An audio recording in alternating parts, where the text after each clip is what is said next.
foram libertas e curadas. Então, sem medo de errar, eu posso dizer para você que na caravana de Jesus tinha 12 homens e muitas mulheres. Fala comigo. Na caravana de Jesus tinha 12 homens e muitas mulheres. Diga, muitas mulheres. Pois é, e tinha. E essas mulheres acompanharam Jesus até o fim. Quando você chega, por exemplo, em Lucas 23, que fala da morte dele na cruz, quando ele diz em alta voz: Pai, nas tuas mãos entrego o meu espírito. Está em 44, versículo 44 de Lucas 23, diz assim: já era quase a hora sexta, escurecendo-se o sol, houve trevas sobre toda a terra até a hora nona, rasgou-se pelo meio o véu do santuário. Então Jesus clamou em alta voz: Pai, nas tuas mãos entrego o meu espírito. E dito isto, expirou. Vendo o centurião o que tinha ocorrido, deu glória a Deus, dizendo: verdadeiramente esse homem era justo. E todas as multidões reunidas para este espetáculo, vendo o que havia acontecido, retiraram-se a lamentar, batendo nos peitos. Entretanto, todos os conhecidos de Jesus e as mulheres que o tinham seguido desde a Galiléia permaneceram a contemplar de longe estas coisas. Então essas mulheres seguiram Jesus por todo o seu caminhar, desde os primeiros dias até o fim. E eu escolhi uma delas para falar para você, Maria Madalena, da qual saíram 7 demônios. Vocês têm uma ideia que é uma mulher com 7 demônios? Talvez não. Talvez você tenha ideia de uma mulher com um demônio. Um demônio mata, rouba e destrói em todas as áreas da vida de uma pessoa. Ela não sabe que é o demônio que está agindo. A luta não é contra a carne e o sangue, repito, o apóstolo Paulo fala, a luta é contra demônios, é contra seres espirituais. A luta não é contra o filho que está nas drogas, é com o espírito de vício que está levando ele. A luta não é contra o teu marido que está na promiscuidade, é com o espírito de promiscuidade que conduz ele. A luta não é contra aquele pai violento, é contra o demônio de violência que toca naquele homem e faz ele agir. A mulher com um demônio já é uma encrenca.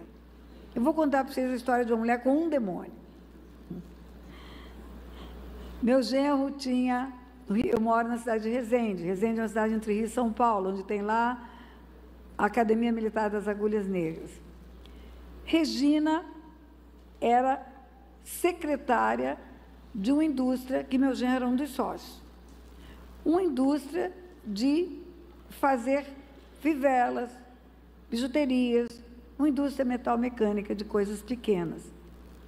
E era uma indústria na cidade do Rio de Janeiro, em São Cristóvão. Regina era a secretária daquela indústria. Meu genro contava a história da Regina. Regina mais doente do que saudável. Regina com depressão profunda, vivendo à base de remédio, tarja preta. Marido da Regina chamava, como é que era o nome dele? Geraldo. Geraldo tinha uma cólica renal inexplicável. Doía,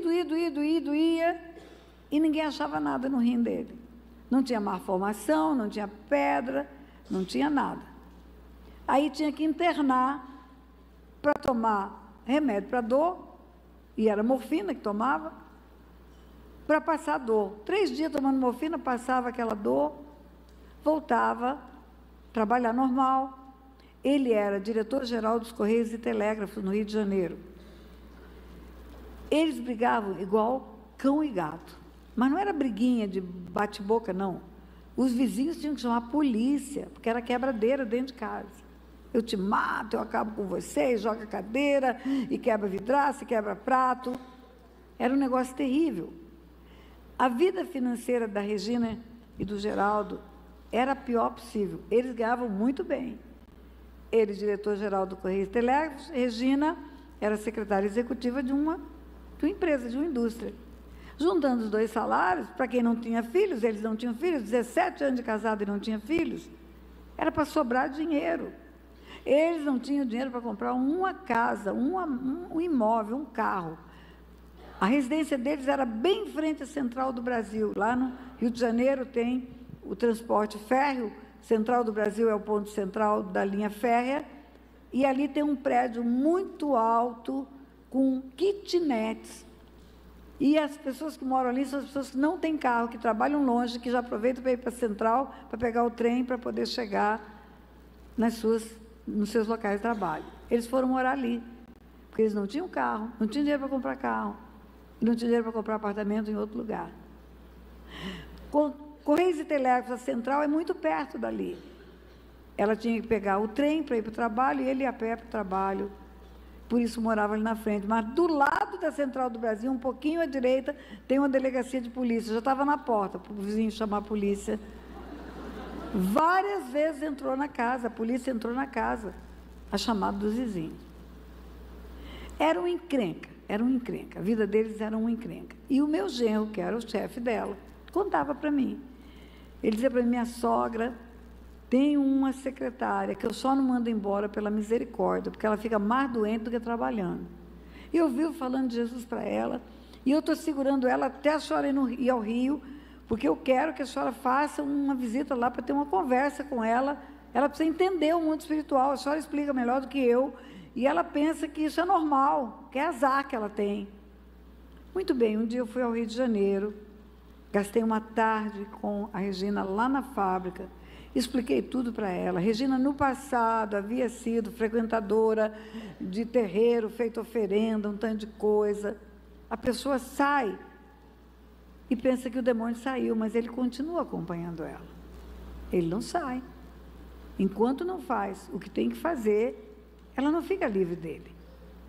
E aí, eu falei para ela que só tem um jeito de entrar na vida de uma pessoa para libertar, ela entregando a vida para Jesus primeiro. Por quê? Porque o próprio Jesus fala, aqui no Evangelho de Lucas, que quando um demônio sai, se ele voltar e a casa estiver limpinha, vazia, desocupada, ele volta e traz mais, e fica 8. Ele traz mais 7. Se já estava ruim, imagina 8 vezes pior. Então, não adianta você fazer libertação de uma pessoa se ela não entregar a vida para Jesus. E libertação não é expulsar demônio, escute bem. Libertação é tirar a sujeira do cachorro. Libertação é tirar o que foi a causa. Se a Bíblia fala maldição sem causa não se cumpre, eu não tenho que ficar quebrando maldição. Eu quebro. Você não quebra nada, é maldição que te quebra. Você tem que procurar a causa e tirar a causa, para que esse demônio não tenha mais alimento na sua vida. Então, eu tenho muito cuidado com isso, não vou ficar expulsando demônio de quem não chegou. Se chegar endemoniado, aí tem que expulsar. Mas assim mesmo eu faço um terrorismozinho básico, você vai ver já qual é.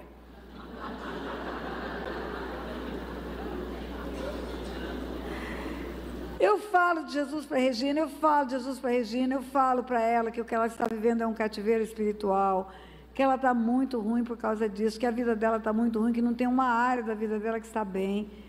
Ela não acreditava. Ela olhava para mim com a cara de incredulidade. Eu cansei de falar nesse dia.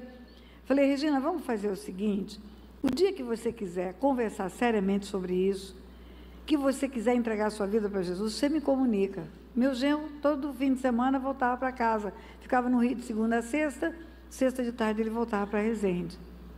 E aí eu vou cuidar de você, mas você precisa querer. Porque libertação não é porque a mãe quer, porque o pai quer, porque a mulher quer, porque o marido quer, só acontece se a pessoa quiser, só. Às vezes nos meus seminários vai aquela moça toda encrencada que a mãe leva de arrasto, não adianta. Tem marido que chega lá e fala: eu preciso passar por libertação, eu falei: o senhor quer libertação? Não, minha mulher falou que larga de mim se eu não passar. O senhor tem que querer, porque senão não vai adiantar, né? Mas a Regina não quis, e eu voltei para Resende. Não demorou 2 meses, meu genro me liga: minha sogra, a Regina está em desespero, ela quer saber se ela pode ir, não, se a senhora pode voltar aqui no Rio, que ela quer conversar com a senhora. Eu falei: o que aconteceu? Ele falou: ela subiu num prédio de 18 andares, no centro do Rio de Janeiro, sem saber que subiu, sem ver o que fez, ia se jogar do 18º andar. Ela só não se jogou porque a porta do elevador abriu e uma pessoa viu ela debruçada na janela, correu, puxou ela para trás, e quando puxou, ela voltou a si. E ela acha que teve uma vertigem. E como que alguém vai andar tendo uma vertigem? E ela está apavorada, porque a senhora falou para ela que uma hora o demônio ia matar ela, que o demônio já estava fazendo tudo que podia, só faltava matar, porque roubar e destruir ele estava fazendo. E ela quer agora conversar com a senhora. Telefone, Regina, aquele tempo só telefone fixo. E ela contou isso. Ela falou: eu não vi quando eu subi, eu não vi quando eu peguei um ônibus, fui para o centro da cidade, eu não vi quando eu entrei no elevador, eu não vi. Eu falei: sabe por que você não viu? Porque você estava incorporada. O demônio andava pela sua perna, o demônio mexia a mão pela sua mão, o demônio falava pela sua boca. Eu falei: sabe o que é cativeiro, Regina? Cativeiro é o demônio dentro. Igual um homem dentro de um carro, um motorista. O carro vai porque o homem dirige. Jesus fala de cativeiro e opressão. Cativeiro, o demônio está dentro. Está dentro.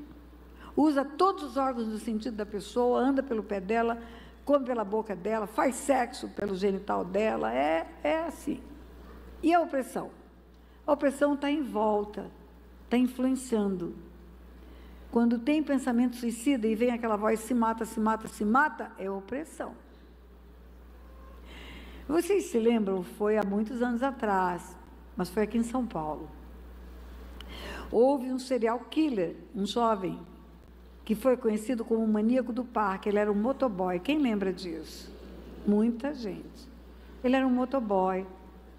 Esse menino, jovem, ele assediava moças, levava elas para um parque determinado aqui em São Paulo, fazia sexo e depois matava. E esse moço foi preso, porque a polícia, pela repetição dos padrões do homicídio, chegou no cara, prendeu o rapaz. E ele confessou. Todas as moças que foram encontradas foram mortas por ele. E aí, muita gente: esse menino é louco, esse menino doidou, esse menino é um maluco, ele tem que ser para um hospício, uma prisão, um hospício e tal. Quando você lê o depoimento dele, ele sabia o que estava fazendo. Ele não estava incorporado. Ele não estava possesso. Possessão, incorporação, cativeiro, é tudo a mesma coisa. Ele estava na perfeita razão, uso das faculdades mentais. Mas ele tinha uma opressão, ele escutava uma voz que falava: mata ela, mata ela, mata, mata, mata, mata, mata. Você vê o depoimento dele, com certeza era uma opressão maligna. Lógico que a justiça não sabe lidar com isso, não sabe trabalhar com isso, mas era uma opressão maligna. O demônio tanto pode estar dentro, movimentando-se pelos braços, pelas pernas, como pode estar fora, influenciando. Agora, Jesus fala que veio para libertar cativos e oprimidos do diabo. E aprenda a interpretar a Bíblia pela sua língua, a língua portuguesa. O "e", na língua portuguesa, é uma conjunção aditiva, que significa "e também". Jesus veio para libertar cativos e também oprimidos do diabo. Ele veio para libertar os dois tipos de infestação demoníaca, tanto dentro como ao derredor, ou como ao redor. E aí, Regina estava possessa. Regina estava no cativeiro. Ela não viu quando o demônio entrou, e entrando, levou ela onde ele quis, para o alto de um prédio de 18 andares, no Rio de Janeiro. Aí ela viu que o negócio era sério. Porque no dia que eu fui, eu falei tudo isso para ela. Falei: Regina, ele começa pelas beiradas. Uma hora ele te leva para o suicídio.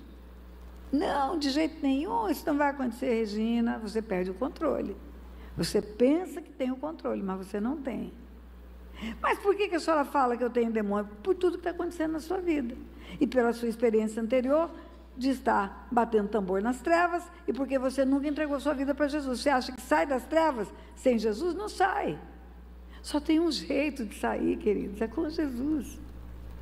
Para isso o Filho de Deus se manifestou, para destruir as obras do diabo. Estou falando sério para você.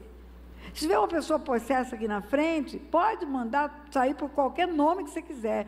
Sai em nome de Buda, ele vai dar risada. Sai em nome de Allan Kardec, ele vai dar risada. Sai em nome do Espírito tal, ele vai dar risada. Sai em nome do Santo tal, ele vai dar risada. Ele só vai sair se for em nome de Jesus. Não tem outro jeito. É só com Jesus que pode haver libertação. É só Ele que foi ao inferno, arrancou as chaves da morte. Muito bem, quando a Regina fala o que aconteceu, eu falei, então, Regina, agora, para você me dar prova de que você quer libertação, você vem a Resende, eu não vou rir, não. Você vem. Hoje à noite vai ter um culto, Igreja Batista Central de Resende.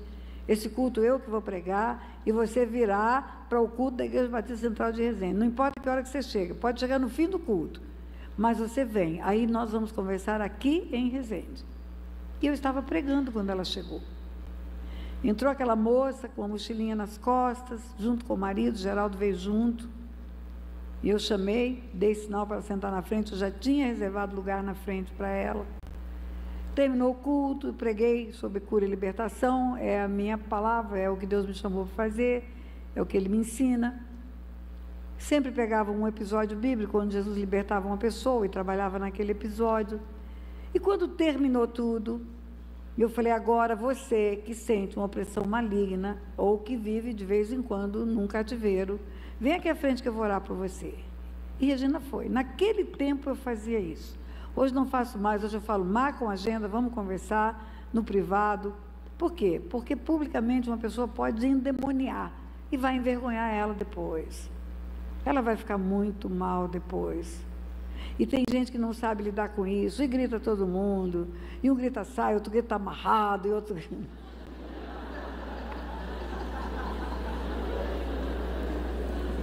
Vou dar uma palhinha para você. Vou dar uma palhinha para você do Manual do Libertador, porque eu ensino pessoas a fazerem libertação. Não faça isso. Se tiver uma pessoa atendendo essa pessoa que caiu, é só essa pessoa que tem que falar, ninguém mais. Não tem que se meter ninguém mais, é o princípio da autoridade.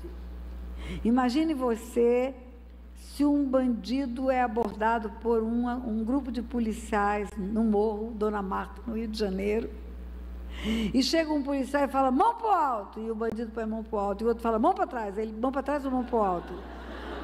E o outro policial fala, de joelho agora, cara no chão. Ele vai falar, vem cá, vocês precisam se entender primeiro.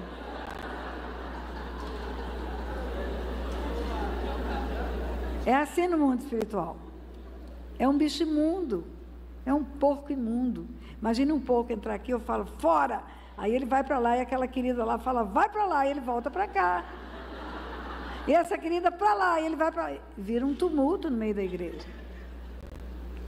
Mas eu ainda não sabia o que eu sei hoje. 45 anos são 45 dias. Estava começando o Ministério de Libertação.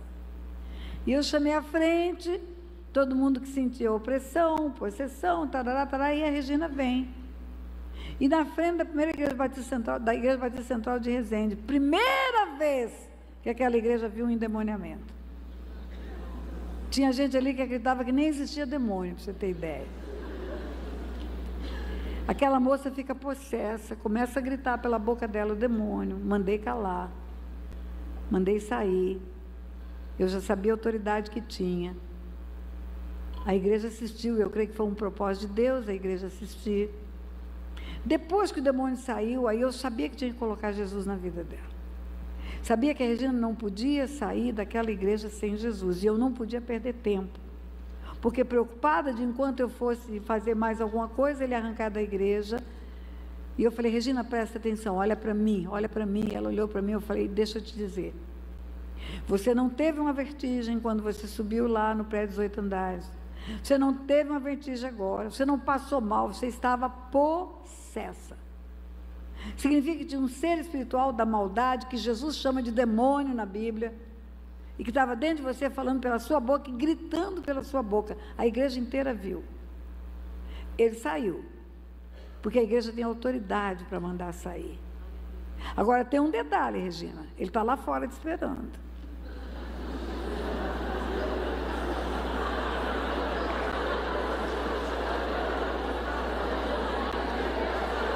Se você sair daqui sem Jesus, ele vai te pegar e agora ele vai te matar. Você quer Jesus? Quero, quero, quero.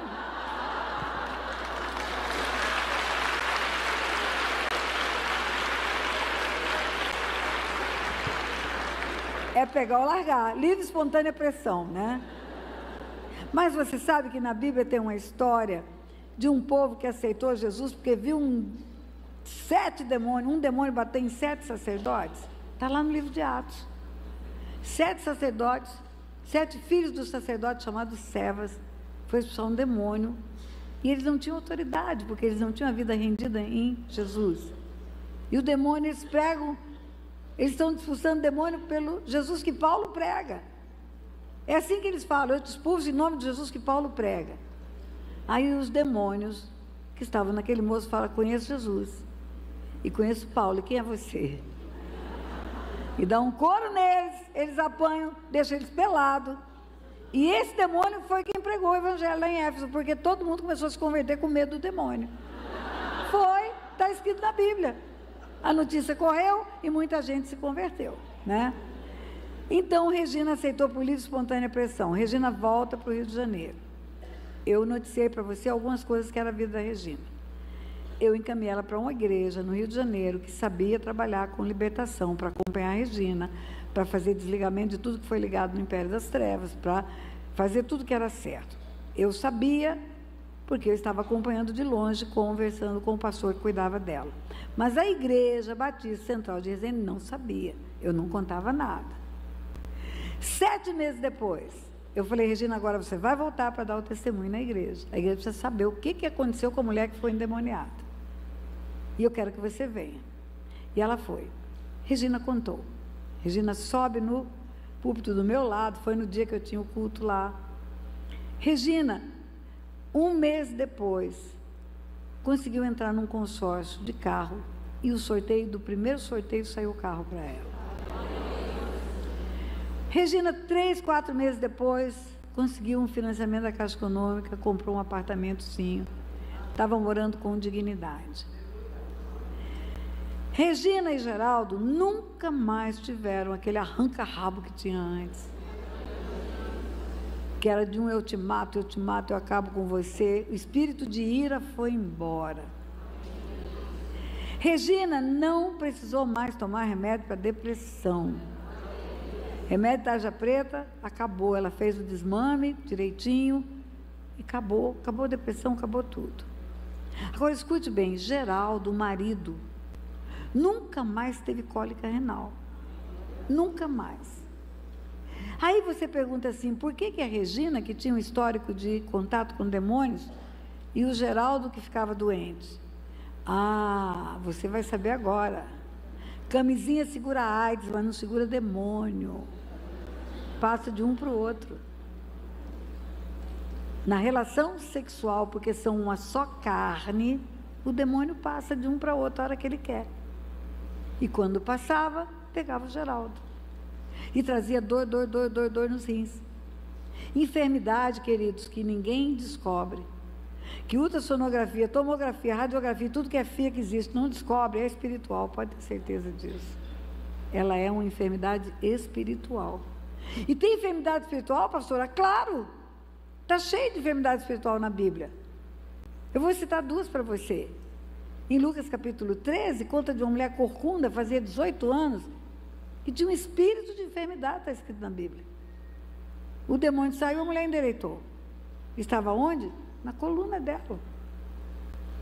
Ah, você conhece também a história do homem do tanque de Betesda? Tetraplégico, deitado, por isso eu sei que ele era tetraplégico. Não podia se levantar e ninguém jogava ele na água na hora que a água se movia, e Jesus vem e liberta aquele homem, e aí aquele homem anda e vai para a sinagoga. 38 anos tetraplégico. No dia seguinte, Jesus encontra com ele na sinagoga, ou no mesmo dia, não me lembro, e fala para aquele homem: vai e não peques mais, para que não te suceda coisa pior. Ué, tem pior do que ser tetraplégico? Tem, pode ser tetraplégico e canceroso, por que não? E por que o pecado adoeceu aquele homem? Porque o pecado abriu a porta para o diabo entrar e colocar espírito de enfermidade nele. Então, enfermidade que ninguém descobre, que não tem razão, que não tem causa, é espiritual. E voltando a falar do aborto para você, assista um vídeo meu no YouTube que chama Aborto, Aula 9. Você vai ver que crianças nascem com doenças raras, crianças nascem deformadas, crianças nascem com doença que ninguém sabe explicar, porque são geradas no ventre onde houve aborto. A mamãezinha, no tempo da ignorância, no tempo que não era cristã, no tempo em que não sabia os princípios da palavra, engravidou e botou para fora, abortou porque quis, matou um filho no ventre. Agora ela está cristã, está na casa de Deus, se converteu e quer um filho. E o filho que ela tem agora é gerado no ventre onde houve o aborto do primeiro, no túmulo do irmão. O sangue derramado não foi retirado, porque ela não passou por libertação. E ele foi gerado no túmulo do irmão. Um dia Deus falou para Caim: cadê o teu irmão? Caim havia matado. Falei isso hoje de manhã. És agora, pois, maldito por sobre a terra, cuja boca se abriu para receber das tuas mãos o sangue do teu irmão. O sangue do teu irmão clama da terra a mim. O sangue do teu irmão clama da terra a mim. Mas o sangue já desapareceu na terra. A terra já absorveu. Joga alguma coisa na terra, você vai ver. Vai sumir. Aonde está esse sangue? No mundo espiritual. Se ele chegar para a mulher que praticou o aborto e falar: cadê o filho que eu te mandei? Não sei, eu tomei a decisão, tirei. O sangue do teu filho clama de dentro do seu ventre para mim. E a outra criança que foi gerada no túmulo, onde morreu o primeiro, ela pode ter doenças graves. Aí sabe o que o Espiritismo fala? Que é por causa da reencarnação, porque na vida passada fez coisa errada.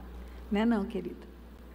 É por causa de espíritos de enfermidade, espíritos de morte, que têm legalidade para agir.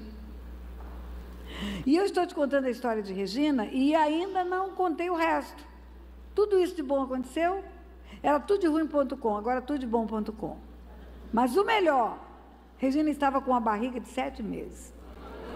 Chega com aquele barrigão em frente da igreja. Até na semente dela, ele tocava. Então, eu imagino Maria Madalena, que tinha 7 demônios.